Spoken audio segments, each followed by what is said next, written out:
Bueno, y hoy día un programa especial, como digo, hoy lunes estamos con un destacado profesional. Estamos con el doctor Iván Torres Latorre, abogado, analista político, vía Zoom.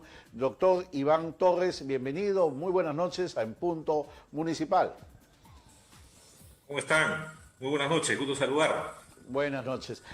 Doctor, primero sus impresiones. El día de hoy, todo el día, se habla de este asesinato en el Brain por la organización terrorista Sendero Luminoso, y el país está dolido por esta situación. ¿Cuáles son sus impresiones en este momento, doctor? Sumamente delicado, Ricardo, sumamente delicado. Es un momento electoral donde Sendero Luminoso se ha manifestado. Definitivamente esto es una muestra de que Sendero Luminoso se encuentra sumamente activo, no solamente en la lucha política que ha implementado en el país, sino también con algunos remanentes armados que han causado estos execrables asesinatos a 18 peruanos en esta zona del Biscatán. Es terrible lo que está sucediendo y es una muestra más del mensaje que quiere lanzar el movimiento terrorista Sendero Luminoso, Ricardo, en la medida de que ellos están diciéndole a la opinión pública: nuestra posición es esta. Así como muchos personajes de la opinión y del mundo político y del escenario nacional se han manifestado y han dicho cómo votar o qué hacer en esta segunda vuelta electoral, Sendero Luminoso aplica, como siempre, la única forma que sabe, De generando comunicar. terror. Es la única Y es forma una de forma de comunicar que tienen ellos. es una forma de manifestarse y decir: no solamente estamos en la lucha política, sino también estamos en la lucha armada. No la hemos abandonado. Estamos en la zona de Brae. Es sumamente peligroso y yo creo que nuestras Fuerzas Armadas, la Policía Nacional, va a tener una reacción inmediata y el pueblo peruano se va a dar cuenta nítidamente cuál es el mensaje que quiere lanzar Sendero Luminoso al país. Y eso es lo que esperamos, doctor, porque usted como abogado conoce de que el presidente de las Fuerzas Armadas, el jefe de las Fuerzas Armadas, es el presidente de la República, el señor Sagasti. Aunque él diga que es un presidente de transición y emergencia, que únicamente está viendo el proceso electoral y las vacunas, él es el responsable en estos momentos de la política de seguridad que necesita nuestro país. Efectivamente, el presidente Sagasti no está decorativamente puesto en Palacio de Gobierno ni para hacer una transición de vacunación. No es así. El presidente Sagasti tiene todas las prerrogativas presidenciales para tomar las decisiones políticas y autorizar a nuestra Policía Nacional para que controle el frente interno en una importante coalición y ayuda coadyuvante que tiene con las Fuerzas Armadas en la zona en conflicto, que es la zona del Brain. Decisión política inmediata para que nuestras fuerzas del orden puedan actuar de rescate de la seguridad interna del país. Doctor, ¿cómo influye esto en este proceso electoral? Este proceso electoral que ya está a pocos días, estamos ya en los debates, pensábamos de que esto ya llegaba, pero de alguna manera, como usted dice, se levanta esta voz de estos delincuentes. Sí, fíjate de que lo que todos sospechábamos o éramos de alguna manera un tanto incrédulos o algunos otros ya casi lindando con la ingenuidad, yo creo que hoy se confirma ante el acto terrorista que ha cometido Sendero Luminoso. Esto influye, tiene un impacto directo porque tenemos violencia en los medios de comunicación por parte de algunos candidatos de Perú Libre. Tenemos violencia en las campañas, en los debates presidenciales. Tenemos violencia en las calles, Ricardo. Tenemos una serie de actos beligerantes y de violencia, y ahora tenemos violencia por parte de Sendero Luminoso. En otras palabras, es una campaña del miedo, es una campaña del terror y sobre todo que atenta contra el orden democrático y pretende quebrar el orden constitucional de la República, Ricardo. Y en esto influye esta elección de estos congresistas. Son 5 congresistas, me parece, que están involucrados en estos temas de Sendero Luminoso, el terrorismo, el mismo señor Castillo, que lo niega, y todo su entorno. Y yo digo, la responsabilidad del Jurado Nacional de Elecciones. Tan estrictos han sido con otros partidos y siempre verificando este tema, porque lo que necesitamos es que no haya esta infiltración de esta gente del Sendero Luminoso en un país democrático. ¿Usted cree de que ahí han habido problemas en el Jurado Nacional de Elecciones? Mira, todo apunta a la siguiente reflexión.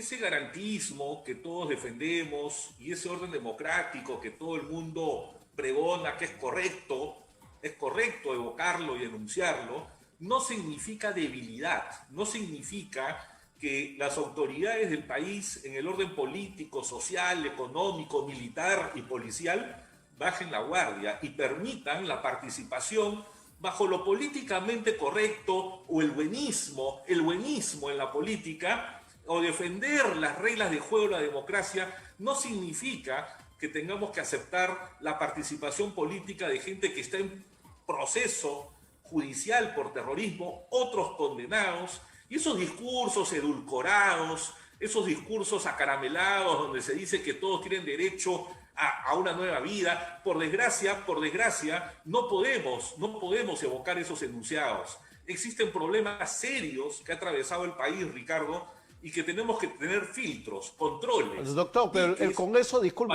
el Congreso de la República también tiene que tener la responsabilidad porque se supone de que ellos de alguna manera están viendo esta situación. Por ejemplo, esta ley que de alguna manera les quita la inmunidad a los congresistas, pero ¿de qué vale cuando entra gente con estos problemas, gente que está de alguna manera involucrada en estos actos? ¿De qué nos sirve la inmunidad parlamentaria?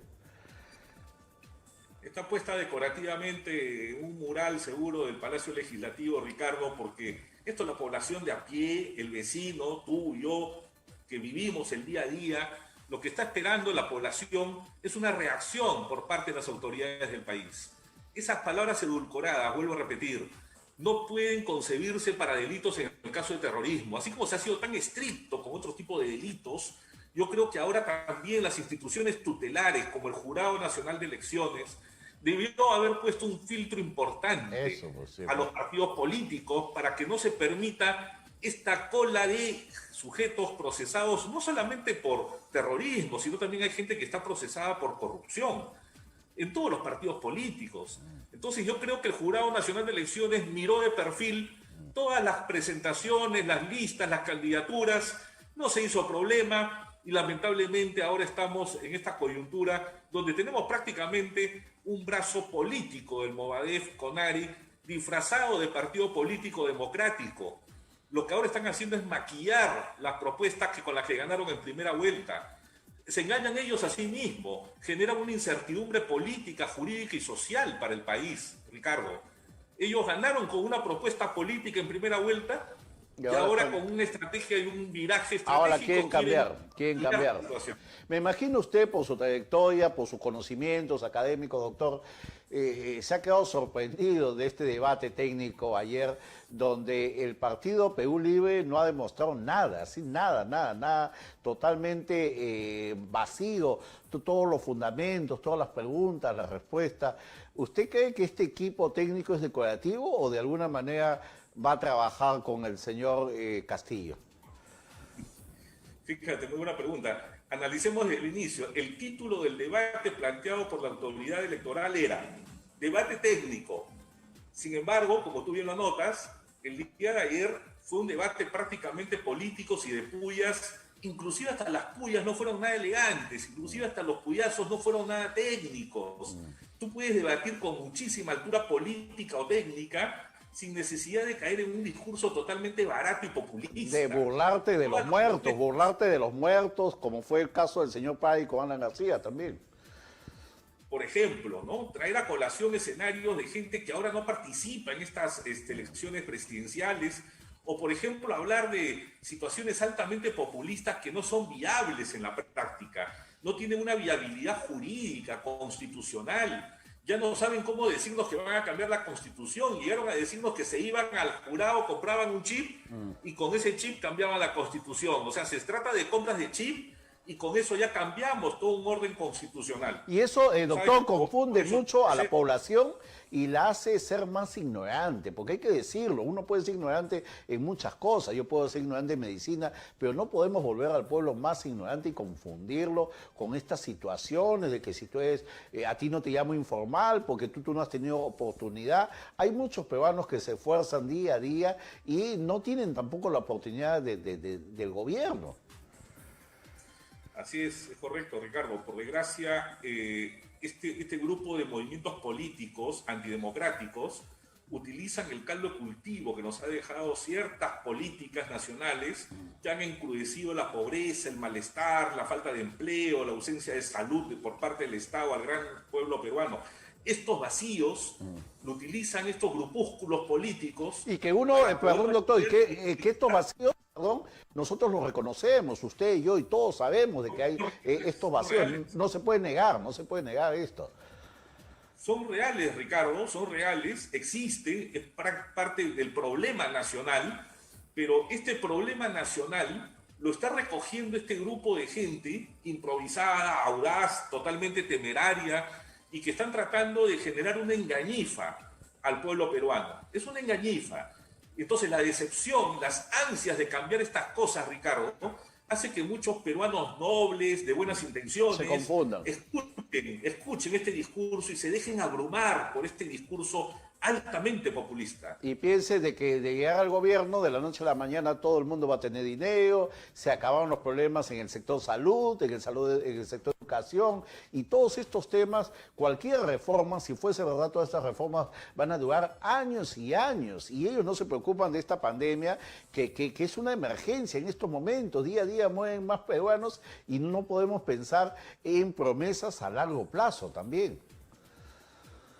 Todo proceso, como tú bien lo sabes y lo conoces muy bien, trae pues un periodo de tiempo de transición, y esa transición lamentablemente podría tener una quietud, en un parqueo peligroso al país, porque los cambios políticos fundamentales tienen un cronograma, un proceso, un tiempo de maduración. Este tiempo de maduración impediría el desarrollo del país o la reactivación como mínimo del país luego de esta pandemia brutal que estamos enfrentando todos. Entonces, estas propuestas, Ricardo, tienen una inviabilidad en cuanto a la técnica y en cuanto al tiempo. El tiempo nos va a jugar en contra si apostamos por un plan de gobierno que trae estas inconsistencias. Así es, doctor. Doctor, vamos a ir a una pausa comercial. Lo invito a que se quede con nosotros. Todavía nos quedan unos minutos para seguir dialogando de la actualidad política y lo que se viene en estas próximas elecciones. Estamos con el doctor Iván Torres Latorre. Vamos a ir a una pausa comercial y retornamos aquí en vivo en Punto Municipal. Continuamos en Punto Municipal, como todos los días, aquí en BHTV, canal 703 de Cable Más, y continuamos con nuestra entrevista con el doctor Iván Latorre. Y sin perjuicio de que no hay capacidad de gestión, Ricardo, no hay proyectos. No saben qué hacer con el dinero. Porque no tienen proyectos políticos, porque no tienen obra social, no tienen un plan de gobierno municipal o regional. Entonces el problema vuelve a lo que hablábamos. ¿Cómo llegan estos personajes a ser alcaldes o a ser gobernadores regionales que nunca participaron en vida política? Entonces se sientan en el sillón municipal o regional y llaman a sin sus saber qué amigotes, con el país. Llaman a sus amigos y ahí están. Llaman a unas cuantas personas que los ayudan en diferentes gerencias técnicas. Pasa el tiempo, el primer año es para acomodarse. El segundo año recién comienzan a buscar proyectos. Y el tercer año comienzan a ver qué oportunidades tienen con esos proyectos. Y se genera la corrupción. Entonces, lamentablemente, Ricardo, tenemos un vacío de gestión política y un vacío en la gestión institucional en el país. Que esto se corrige de manera inmediata con vía partidaria, vía política. Doctor, ¿usted también está de acuerdo en la reforma de la Constitución? O sea, de que hay cosas que se deben reformar dentro de nuestra Constitución. ¿Usted piensa que con lo que tenemos nos podemos adecuar? Sí, mira, Ricardo, hay un discursivo, es una letanía que la Constitución del 93 tiene que ser cambiada. La verdad que yo no encuentro un fundamento contundente para cambiar una Constitución. Yo creo que puede haber reformas parciales. Y hay una equivocación también. Hoy día discutía con una persona, hay una equivocación, pues dicen que esta Constitución la hizo Alberto Fujimori a su medida. Esta Constitución estuvieron muchas personas y no fue un tema nada más de Alberto Fujimori. Lo hizo todo un Congreso Constituyente democrático con una votación mayoritaria. Esto no lo hizo pues el gobierno del presidente Fujimori.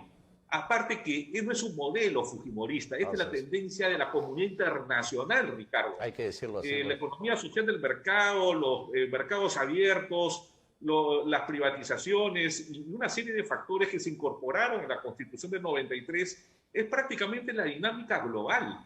Que hay algunos puntos por corregir definitivamente.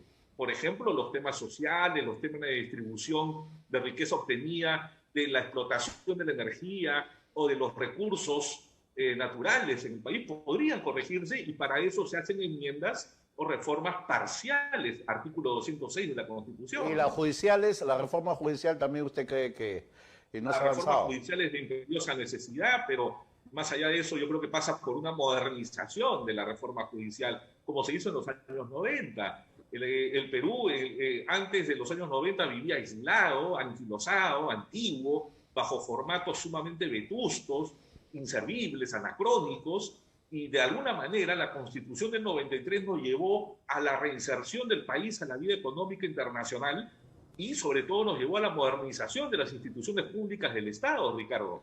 Esto es lo que no lo sabe la gente nueva, la gente que no ha vivido el recorrido y la evolución constitucional en el país. Hay mucha confusión en estos temas, hay demasiada confusión. Estos grupos políticos se encargan de generar esa bruma, esa niebla, para que la gente no distinga los verdaderos puntos claros que hay al momento del análisis y al momento de elegir su voto. Así es, manipular a la población, porque he escuchado personas que piensan que sin Congreso estuviésemos mejor, sin instituciones. Yo digo volver a las épocas prehistóricas. No podemos llevar a un pueblo con tanta ignorancia, con tanta mentira y sin el conocimiento adecuado. ¿No le parece, doctor? Claro, totalmente de acuerdo, porque fíjate de que finalmente ese es el mensaje del comunismo. El marxismo propone la utopía social, es decir, un pueblo que no tenga controles y mecanismos sociales ni políticos. Por eso es que reprimen, en su dialéctica, reprimen todo aquello que sea control estatal. No les gusta la policía, no les gustan las Fuerzas Armadas, son antimilitaristas, y ellos proponen el mundo marxista, el mundo comunista, donde todo aquello sea controlado simplemente por las fuerzas de un pueblo. Pero las fuerzas del pueblo, la dinámica, la dialéctica, no se va a controlar por pura fuerza natural. Necesitan instituciones tutelares que detesta el marxismo-comunismo. Es por eso que el discurso es insultar, agraviar y sobre todo desautorizar y decir: disuelvo la Defensoría del Pueblo, voy a disolver el Tribunal Constitucional, voy a expulsar a los organismos internacionales como USAID, voy a atentar contra la propiedad privada, contra los medios de comunicación. Es comunismo puro, Ricardo. Ahora, ¿qué pasará después del 6 de junio, doctor? Porque ellos quieren entrar democráticamente, entre comillas, pero por ahí hay voces de que esto no va a parar. ¿Qué sucederá el 7 de junio, suponiendo de que el señor Castillo no gane las elecciones? Es un gran peligro al que está expuesta la patria. ¿En qué sentido?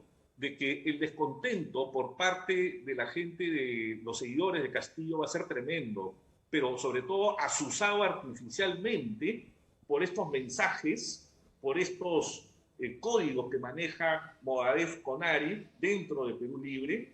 Por eso que te decía que se generan convulsiones sociales a lo largo del país. Y lo que ha sucedido el día de hoy es una de ellas. Lo de hoy, los 18 muertos, es una alerta temprana, yo te diría ya ni temprana, es una alerta tardía de lo que tienen que hacer nuestras autoridades. Son 18 peruanos compatriotas muertos en manos del Sendero Luminoso. Incluso había el atrevimiento por parte de algunos voceros diciendo que esto era falso. O sea, esto ya pues que llega con la paranoia de que esto es falso, que no existen 18 muertos, que esto lo ha fabricado Fuerza Popular, un complot. algunos medios de comunicación. No, ya lo ha oficializado el día de hoy, todo el día, el gobierno, las Fuerzas Armadas, y esto ya es oficial. Sí. Doctor, quiero agradecerle su presencia, se me acabó el programa, ha sido muy didáctico que usted esté con nosotros, comprometerlo, sería bueno que esté siempre como comentarista en nuestro programa, porque es lo que nos falta, siempre lo he manifestado en el programa, nos falta mucho conocimiento a muchos peruanos, necesitamos gente como usted que de alguna manera nos explique situaciones que a veces nosotros los peruanos no queremos o no podemos entender. Muchas gracias, doctor Iván Latorre. Muchas gracias, Ricardo, a las órdenes y sobre todo felicitar el programa que cada vez está más difundido, más socializado en las redes y eso es aplaudible y un lugar importante como para decir las cosas bastante claras como tú bien lo promocionas y lo invitas a decir. Muchas Muchas gracias. gracias. Hemos estado con el doctor Iván Torres Latorre, analista político aquí en Punto Municipal.